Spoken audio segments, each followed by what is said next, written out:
गुरुजी प्रणाम। आज हमने एक कहानी सुनी थी यहाँ पर।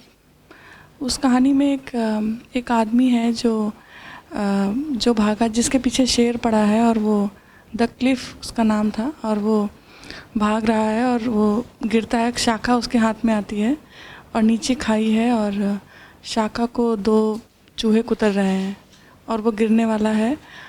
और वो प्रार्थना करता है ईश्वर से कि हे ईश्वर मुझे बचाइए। और ईश्वर आवाज़ करते, मतलब ईश्वर उसे बताते हैं कि मैं तुम्हें बचाने के लिए तैयार हूँ, पर ये शाखा तुम्हें छोड़नी पड़ेगी। तो इसमें जो शाखा है, मुझे ऐसा लगता है कहीं ना कहीं हम भी इसी तरह जीवन में कुछ ऐसा फंसे हुए हैं। तो ये शाखा क्या है? और जैसे हमें से शाखा बाहर नहीं है, शाखा अंदर है। वो आदमी ही वो शाख है, वो आदमी ही वो शाख है। समझ गए सवाल? एक आदमी कहीं से गिर रहा है तो एक शाख पकड़ के लटक गया है, वो प्रार्थना करता है भगवान बचाओ। भगवान कहते हैं मैं बचा लूंगा, तुम शाख तो छोड़ो। ये शाख क्या है? ये उस आदमी का ही विस्तार है, ये अहम है, और यही तो उसको गिरा रहा है। वो शाख ही तो उसका डर है। अगर दूर से देखोगे तो ऐसा लगेगा कि डर गिरने का है और शाख डर के विरुद्ध उस व्यक्ति की व्यवस्था है। दूर से ऐसे ही लगेगा ना कि आदमी गिर रहा है, शाख ने बचा रखा है। असली बात यह है कि गिरने का डर और शाख को पकड़ना एक ही चीज है। ऐसा नहीं होने वाला कि वो इंसान शाख को छोड़ेगा और गिरने लगेगा तो भगवान आकर के ऐसे उसको गोद में ले लेंगे। ये नहीं होने वाला है। होने क्या वाला है समझिए। जिस क्षण व्यक्ति ने शाख को छोड़ा, उसने अपने आप को छोड़ दिया। वो इंसान रहा ही नहीं जो गिर रहा था और गिरने से डर रहा था। तो अब ईश्वर को उसे बचाने की कोई जरूरत ही नहीं पड़ेगी। ये गिरना, ये खुद को बचाने की कोशिश और झूठे सहारों का भरोसा, ये सब एक बात है।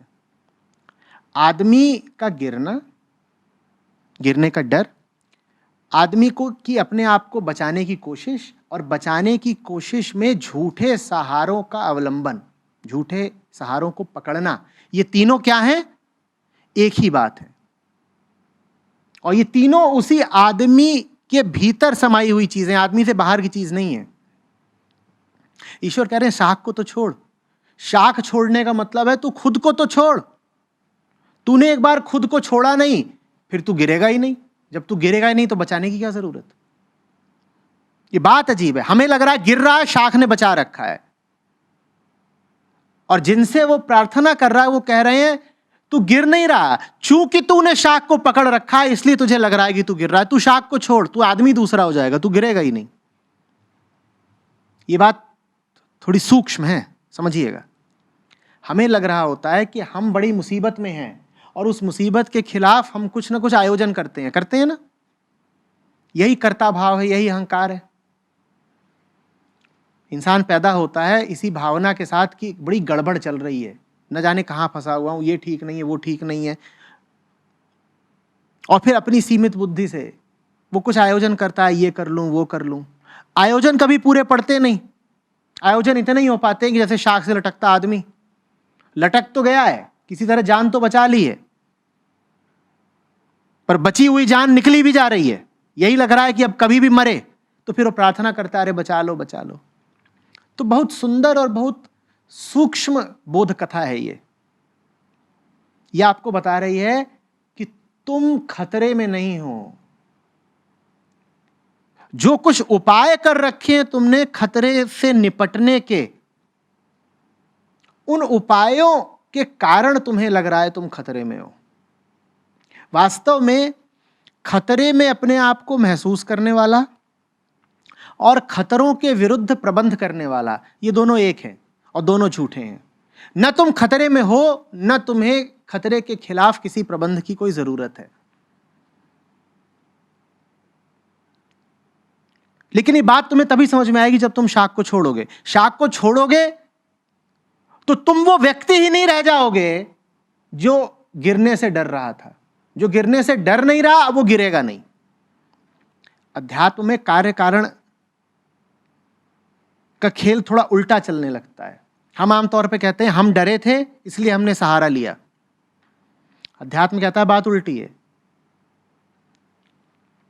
कॉज एंड इफेक्ट उलट के चलता है। वहां कहा जाता है तुमने सहारा लिया और तुम डरे हुए हो, दोनों एक बात है।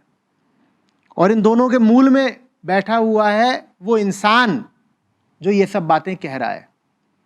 जब तक वो वृत्ति बैठी हुई है उस इंसान में जिसे डरना ही है, तब तक वो डरेगी भी, डरने के पक्ष में तर्क भी खोजेगी, डरने के पक्ष में प्रमाण भी खोजेगी और डरने के खिलाफ कुछ सुरक्षा भी खोजेगी। पूरी कहानी ही झूठी है। 3 झूठ हैं इसमें। ये जो आपने कहानी बताई इसमें 3 झूठ हैं। पहला जमीन, दूसरा इंसान, तीसरा शाख। जमीन डर है कि देखो नीचे दूर जमीन है, गिरूंगा उस पे तो टूट जाऊंगा, ठीक है। इंसान डरा हुआ है। जमीन क्या है? डर है। इंसान डरा हुआ है। और शाख डर के खिलाफ उपाय है। ये तीनों झूठे हैं। डर भी झूठा है, डरा हुआ भी झूठा है, और डर के खिलाफ जो उपाय किया गया है ये भी झूठा है। जो इस बात को जान ले उसे ईश्वरत्व मिल गया। ना कोई जमीन है, ना कोई शाख है, ना तुम हो। तीनों कहानियां हैं। तीनों कहानियां हैं, सब झूठ है।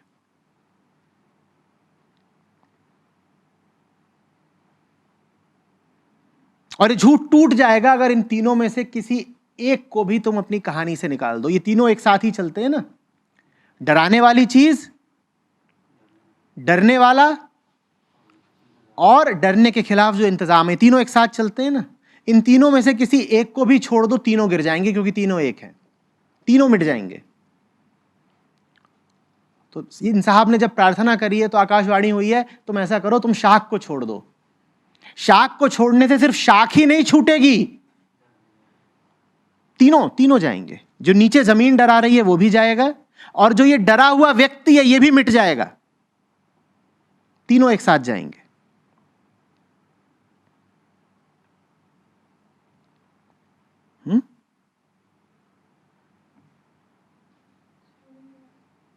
पकड़ा कैसे? तब मुझसे पूछा था। पकड़ने में बड़े हुनरमंद हैं। यहां तो यह है कि शाख पकड़ के लटके हुए हैं। इसी से मिलती जुलती दूसरी कहानी इसमें सांप पकड़ के लटके हुए हैं। इतना करतब हम दिखा जाते हैं कि सांप पकड़ के भी लटक जाते हैं, तब नहीं पूछते हैं कि भैया जी सांप पकड़ के कैसे लटका जाता है, तब वो खुद ही कर जाते हैं। जब कहा जा रहा है छोड़ दो तो पूछ रहे छोड़ेंगे कैसे? अरे ऐसे। कैसे? कैसे? ऐसे। कुछ लगा? पकड़ने में लगता है, छोड़ने में थोड़ा ही लगता है।